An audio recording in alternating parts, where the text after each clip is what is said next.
next talk. That'd be if Kevin Greene's video is ready to boot up and run. I'd say go for it. He's talking about entropy. Welcome to Entropy on the Apple II. So entropy here is just a source of randomness, usually seeding a pseudo-random number generator. So the keyboard input routine basically increments a 16-bit counter that you could use to seed the random number generator, but it's totally dependent upon human input. But this is what we're here to talk about, the MC3470 drive readamp chip from Motorola. The readamp was used in every 5¼ inch floppy drive that Apple produced. In 2017, I was watching the KansasFest YouTube videos, and John Morris was talking about his new applesauce USB disk drive interface, and he was explaining about the 3470 readamp noise and certain copy protection techniques, and how it would read the same blank section on the disk over and over again to make sure they were different. And I thought, I wonder if you can actually use that to generate real random data that you can get out. The question is, can we use that to generate entropy?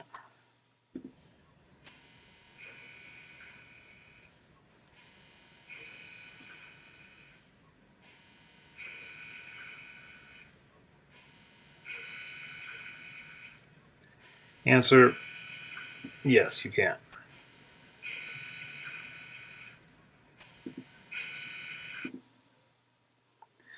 So the question I had, though, was, well, how do you do it? Obviously, it's possible to read the head because DOS does it, but I didn't really understand what parts did what. How much was on the analog card in the disk, how much was on the disk interface card, how much was in DOS. Were there restrictions that sort of prevented us from getting at the low-level data that we wanted? So, well, I just thought I would try it. First thing, just be careful. A lot of my early tests I wasn't careful, though I kind of was lucked out because it defaults to read mode, but if you're not lucky, you could destroy disks and things. So just take disks out of the drives, and also it's possible to turn every drive on at once. DOS won't let you do that, so you could potentially fry your power supply or other things. Okay, so this is what I first did. I found the address for the read head and just let's take a look, peek it. Yeah, that didn't seem to do anything. I mean, it gave us something, but it's not changing, so not very helpful for entropy. Among other things, I pulled my copy of this out, and it's online as well, but it goes into an insane amount of detail on how everything works. So I'm just going to feel like I'm doing that, but this is scratching the surface of how everything works. You basically have to select the device in order to get anything out of it.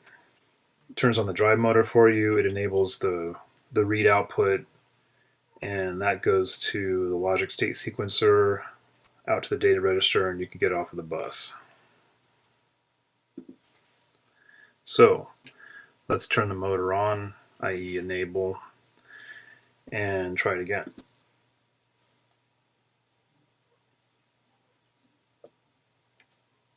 Yep, you definitely get stuff out there. I thought I'd plot it out and see what it looks like. So I just made a quick AppleSoft program, read stuff in a loop, and sure enough, it looks like I'm getting stuff out. Not just the nibbles. The nibbles are a subset of all bytes, so it's definitely getting some stuff. It's definitely not uniform, these values are not, equally likely. There's definitely some peaks going on, but at least I was getting somewhere. I felt like that was pretty cool, and then I didn't really look at it for a few months. So the logic state sequencer is actually just a ROM on the interface card along with some control circuitry that makes it act like a little computer. It actually runs twice as fast as the standard Apple II so that it's fast enough to grab data and kind of have it ready behind the scenes for when the 6502 is polling and looking for data. And also it goes the other way too, but I'm just talking about reading. The logic state sequencer actually does a lot of complicated things interfacing between the 3470 read chip and the data register. But do we care? I mean, we sort of do because we want to get random data out, but we don't need real data out. So we really just need to know if it messes with the data in a way that prevents us from getting random bits out that we need. And it does kind of mess with stuff, but not as much as you'd think. The main thing is each byte has to start with a 1. That's something DOS does when it writes data out, and every 8 bits, the first one is 1. That means it's the start of a new bit. It's just a byte flag. There's only 7 bits of data in every byte. But one thing that the state sequencer does not do is enforce some of the DOS things like maximum number of zeros. So that's helpful as far as getting the entropy out.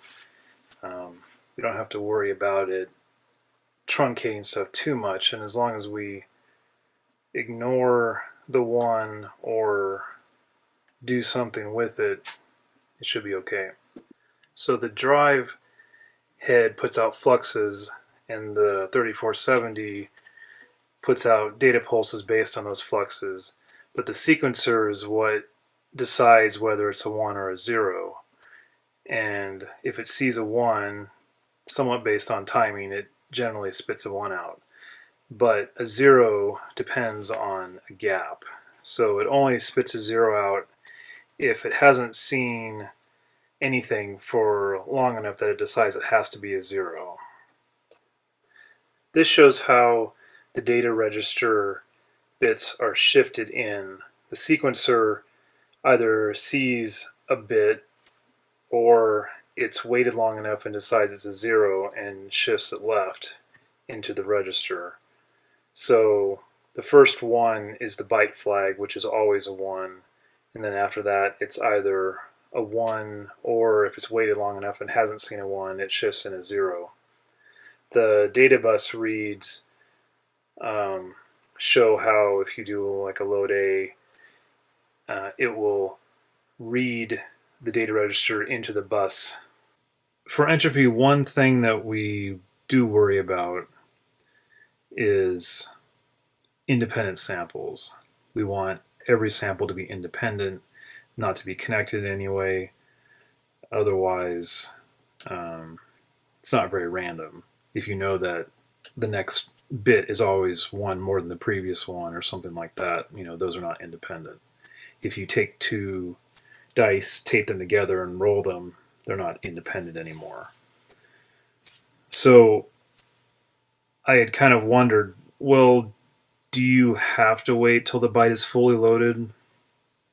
And it depends on what you're doing. If you just want to initialize some random number in BASIC for a game or something, it probably doesn't matter. And especially there, it's probably slow enough that you wouldn't read the same value quickly enough. In assembly, you could. In fact, I did some tests where you were reading off of a actual floppy in the drive, and then you actually do just see data dumped off of it.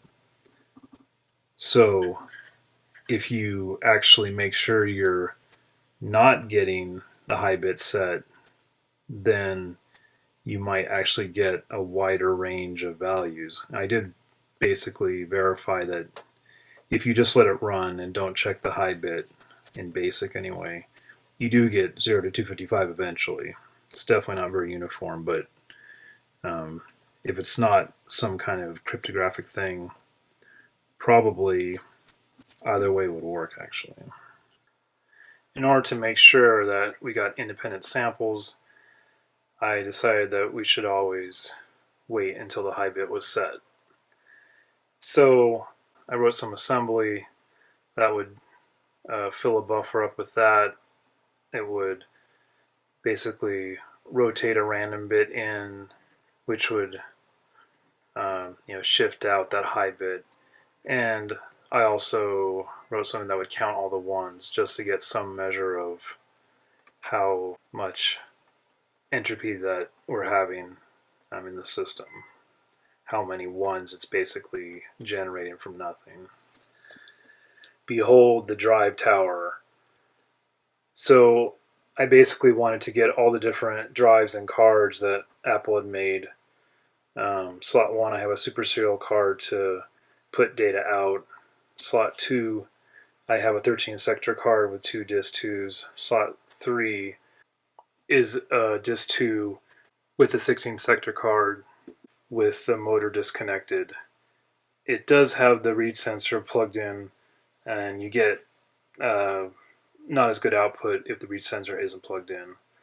The second drive in slot 3 is a broken drive. Slot 4 is 16 sector with 2 disk 2s. Slot 5 is a unidisc and a 5.25" drive. Slot 6 is a duodisc. And the interesting thing is, even though there's only one 3470 for both of them, they have different characteristics. Slot 7 is a 5.25" drive and a disk 2C. The disk 2C has not great characteristics either as far as random looking noise output. So at this point, we basically want code that will fill a buffer full of random 8-bit bytes. So this is part of the code, but it's the basic bits that you need to interface to the drive.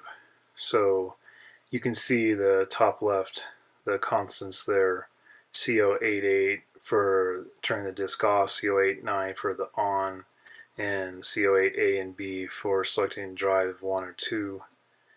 The important one, CO8E, to select read mode, and CO8C to actually read a byte. All these commands, these are like the base addresses. You have to add the slot, and that's in the form of basically slot 6 is hex 60, slot 3 is hex 30, that kind of thing. So the only thing to look at really here, other than the obvious stuff, is on the right, the read loop. It loads the byte, and then it checks if the high bit's set with BPL, and if not, it cycles and keeps doing it until it's set. In order to test the drive count code, I did a quick basic program that iterated through all of the drives, got some counts for each drive, and then did a ratio of the number of ones over the total bits. So that's what the fractions are there on the top.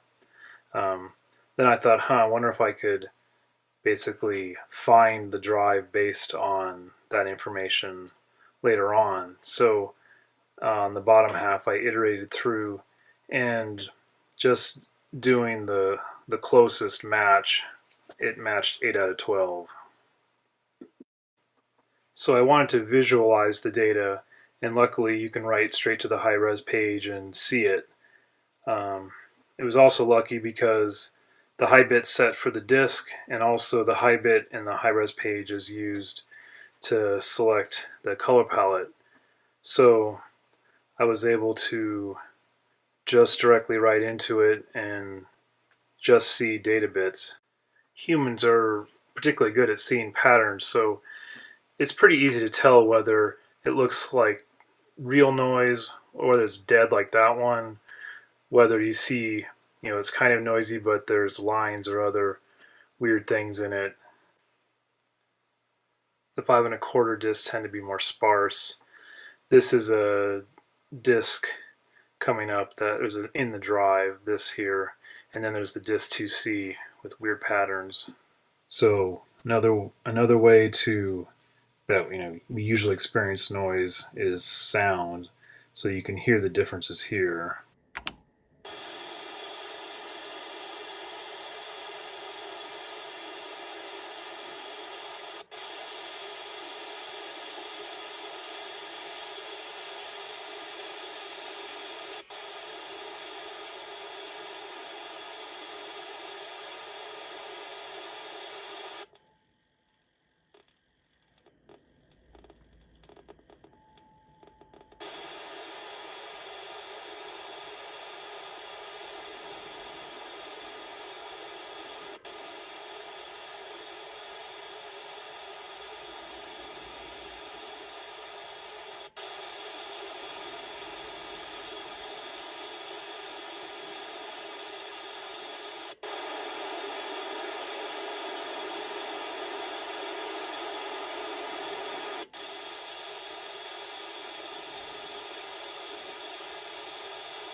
So the sounds were made literally by shifting every bit out, and if the bit was a 1, just click the speaker.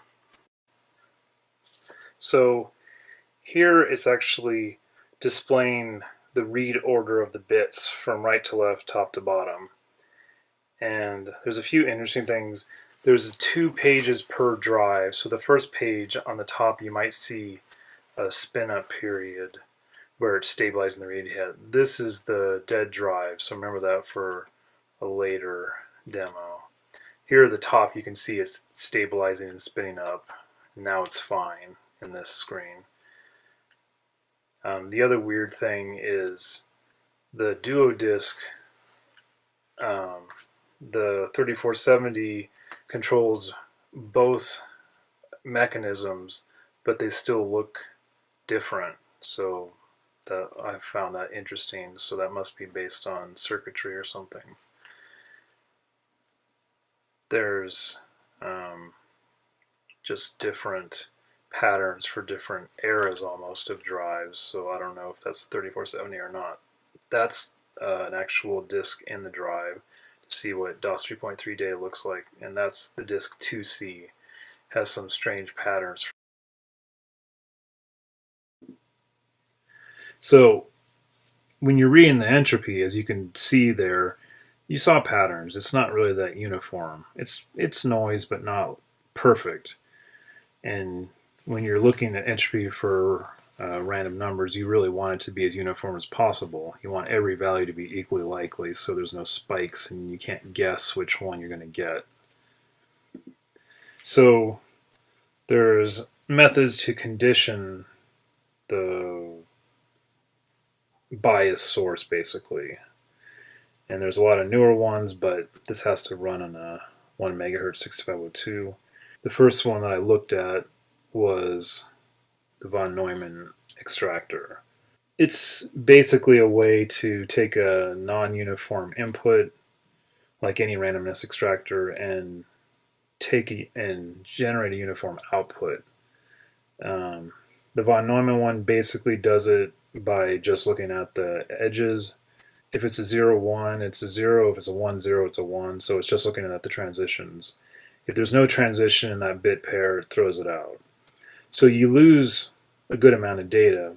It's a way that you can, let's say you get 90% heads, it still can convert it to essentially uniform, like with a bias coin or something. So it definitely helps, but it can't guarantee randomness. It just guarantees unbiased outputs.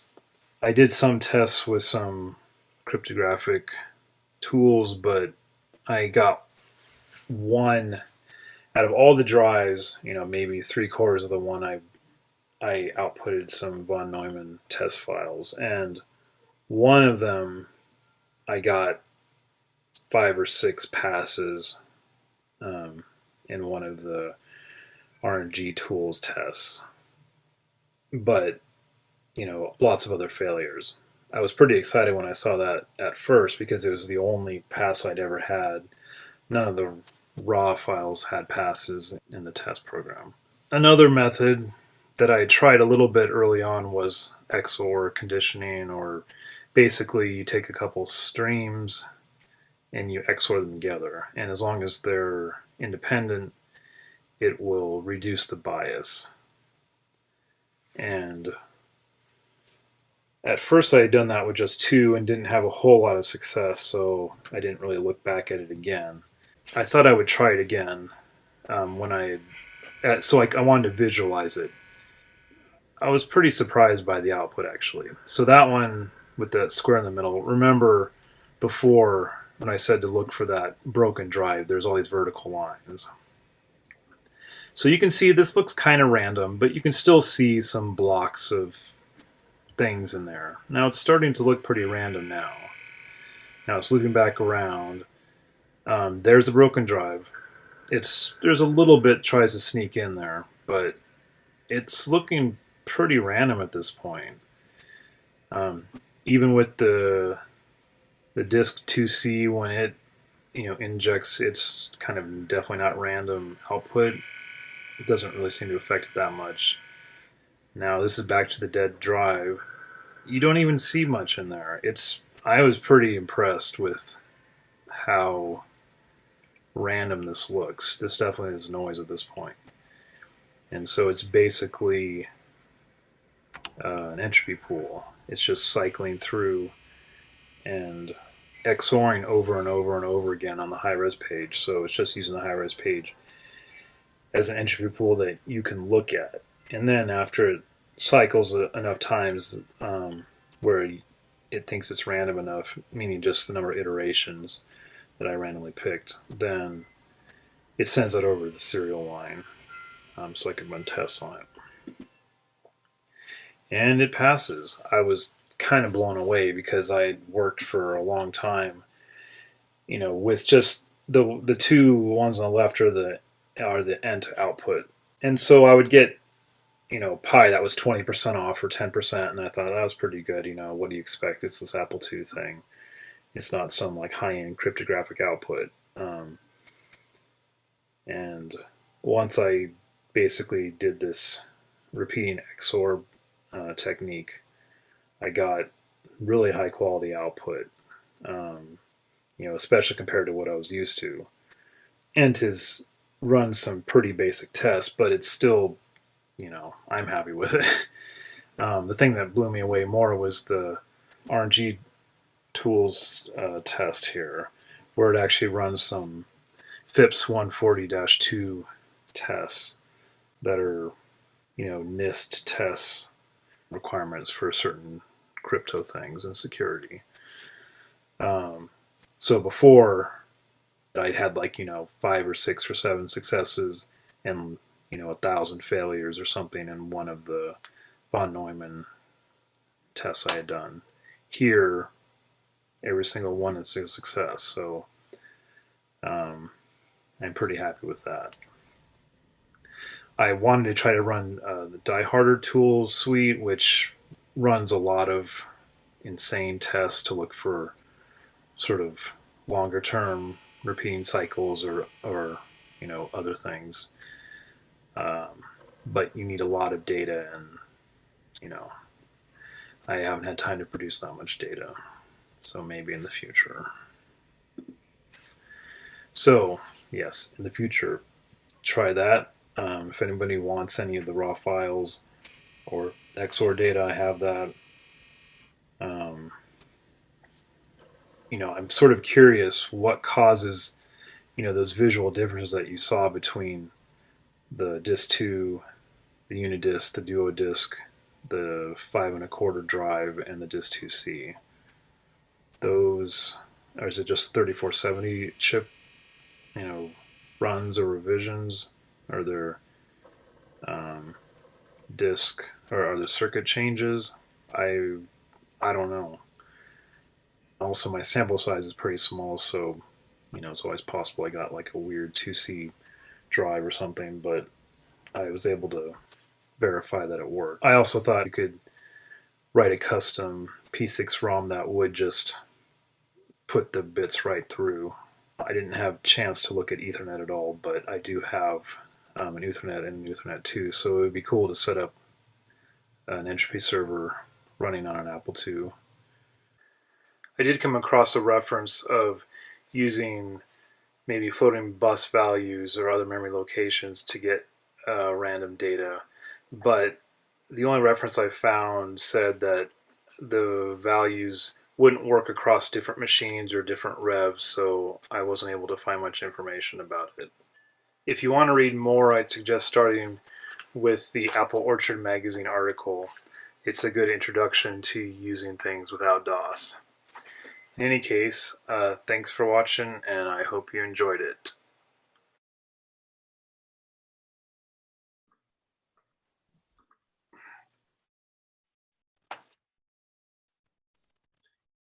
Okay, if there are any questions or There you are. other random comments.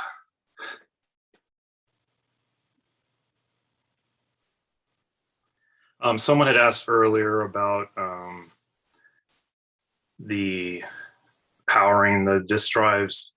I didn't push it too far. I wanted to turn them all on to see, but I didn't really want to blow out the power supply before the presentation. So I'm sure it is possible that actually, I think it's ALF or something that, that did the MC1, MC16 music cards. They also had a copy system, and I haven't been able to find anything about it, but they did have extra, like a special power supply, presumably to let it do multiple drives at once, is my guess. Yes, someone mentioned about the Reactive Micro power supply, and that was what I was going to get, but it was sort of a last minute. I didn't have time to swap it out to test that.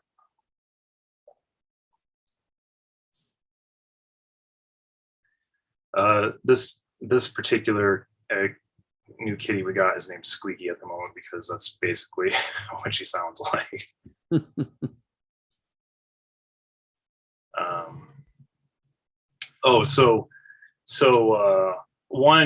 One addendum was I have I ran it for like three or 4 days and got about right now. I mean, I didn't want to run it at night just in case something happened, but I have about 20 megs of the XOR entropy pool data, and it's not enough to run 90% of the Die Harder tests, but I did run. I ran the tests that had enough data already, and about 3 of them passed, 1 of them failed, and then I ran all the other tests, specifying a smaller data set. Now it does warn that's the tests. I'm not wanting to actually say whether this is good output or not, but like 90% of the tests pass with smaller data sets. But it does warn that some of the tests should only be run with the specified data set that in the default. So I haven't really investigated that. I do in the Discord, I do have a bunch of links to get. I basically took my original development disk, which has like 45 programs or something on them.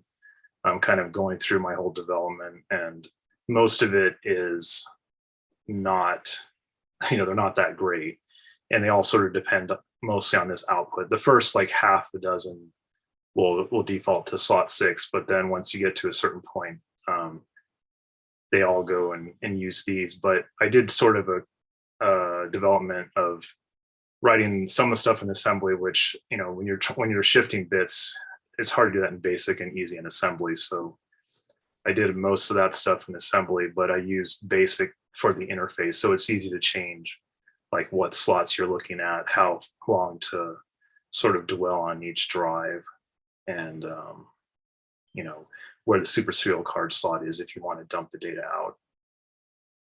And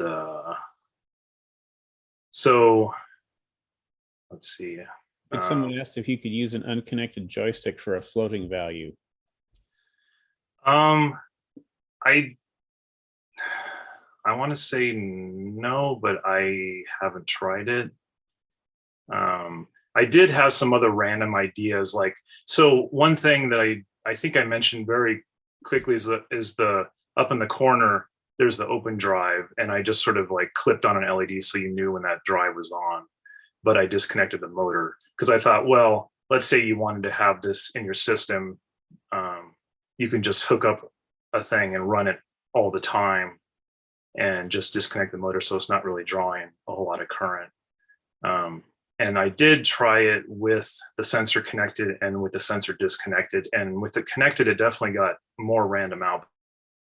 Disconnected and then an output, kind of like the 2C, in fact. And so I don't know. It's I didn't do investigating a lot with that. It did occur to me maybe you can attach other sensors instead of the drive sensor there and mess with it. And so a very quick thing too about the different eras, you know, I didn't do a lot of swapping. I did a small amount of swapping with the 13 sector card and the 16 sector with a couple of the drives just to see if I was getting different output. And it does, you know, the state machine and those two cards are slightly different. So you do get a bit different, but I don't think it was, you know, anything for this purpose that would be that bad. I mean, 13 sector I think was slightly less, you know, good for randomness, but the thing that was weird was like, so for example, the 5¼ inch drive, I'd read somewhere that they said, oh, the 5¼ inch drive and the Unidisc were the same, just the color was different. So I didn't actually compare the boards, so I don't know if that's actually true. But I will say that the two 5¼ inch drives that I tried had very different characteristics to the Unidisc that I have. Okay, so someone says that the PCBs are different. So the 5¼ inch drives are very sparse. There's a lot of, you know, you get like 30%, 40% bits out, and with the other ones are much denser. The Unidisc, like I said before, the weird thing too is that the duodisc, even though there's only one 3470, both mechanisms give different outputs. So that's kind of a surprise too, because I was getting ready to sort of write my slides before I had really tested it, you know, midway through, and I was about ready to say, well, you know, there's only one chip, so make sure you're careful with just not assuming that the two discs would be different, but in fact they are. You got about 30 seconds. Okay. I will say, the 3470 that someone asked about, that's the actual drive read amp chip that's connected to the sensor. So its purpose is to amplify the actual pulses. Okay, so if there are other, thank you for your talk. If there are other questions, you can go to the Discord channel for this talk.